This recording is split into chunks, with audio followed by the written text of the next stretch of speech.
हनुमान जी की 5 चमत्कारी पौराणिक कथाएं जानकर चौंक जाएंगे आप। वाल्मीकि रामायण के अलावा दुनिया भर की रामायण में हनुमान जी के संबंध में सैकड़ों कथाओं का वर्णन मिलता है। उनके बचपने से लेकर कलयुग तक तो हजारों कथाएं हमें पढ़ने को मिल जाती हैं। हनुमान जी को कलयुग का संकट मोचन देवता कहा गया है। एकमात्र इन्हीं की भक्ति फलदायी है। आओ जानते हैं कि कौन सी 5 ऐसी पौराणिक कथाएं हैं जो आज भी प्रचलित हैं। 1। चारों जुग प्रताप तुम्हारा। लंका विजय कर अयोध्या लौटने पर जब श्री राम उन्हें युद्ध में सहायता देने वाले विभीषण, सुग्रीव, अंगद आदि को कृतज्ञता स्वरूप उपहार देते हैं तो हनुमान जी श्री राम से याचना करते हैं, यावत् रामकथा वीर चरिष्यति महितले तावत् शरीरे वत्स्यन्तु प्रणामम न संशय। अर्थात, हे वीर श्री राम, इस पृथ्वी पर जब तक राम कथा प्रचलित रहे तब तक निस्संदेह मेरे प्राण इस शरीर में बसे रहें। इस पर श्री राम उन्हें आशीर्वाद देते हैं, एवं तत् कपिश्रेष्ठ भविता नात्र संशय।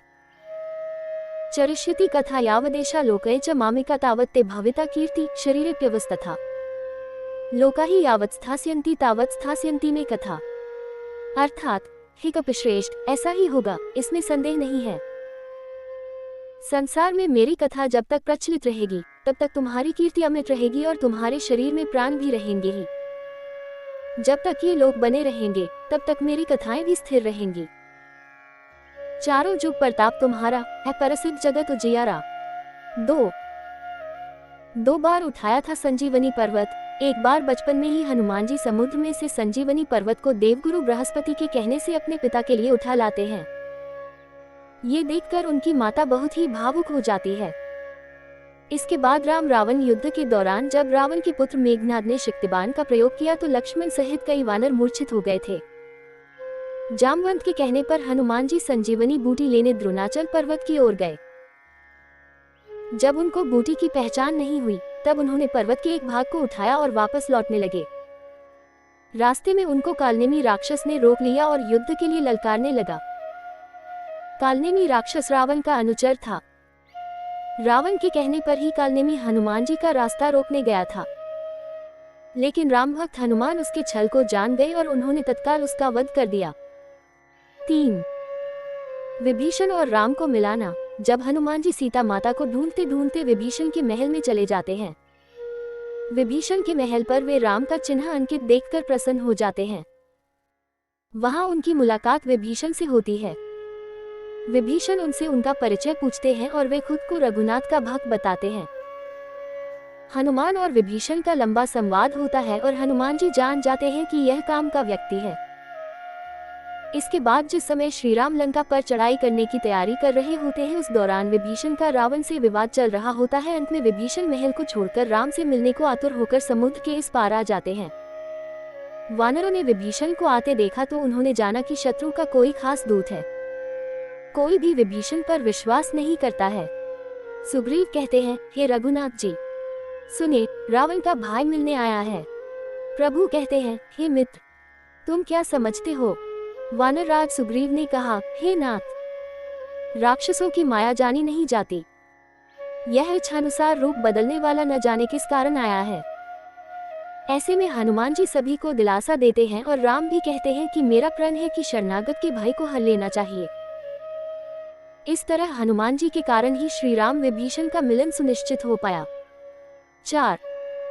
सबसे पहले लिखी रामायण। शास्त्रों के अनुसार विद्वान लोग कहते हैं कि सर्वप्रथम रामकथा हनुमान जी ने लिखी थी और वह भी एक शिला चट्टान पर अपने नाखूनों से लिखी थी। ये रामकथा वाल्मीकि जी की रामायण से भी पहले लिखी गई थी और ये हनुमद रामायण के नाम से प्रसिद्ध है। ये घटना तब की है जबकि भगवान श्री राम रावण पर विजय प्राप्त करने के बाद अयोध्या में राज करने लगते हैं और श्री हनुमान जी हिमालय पर चले जाते हैं।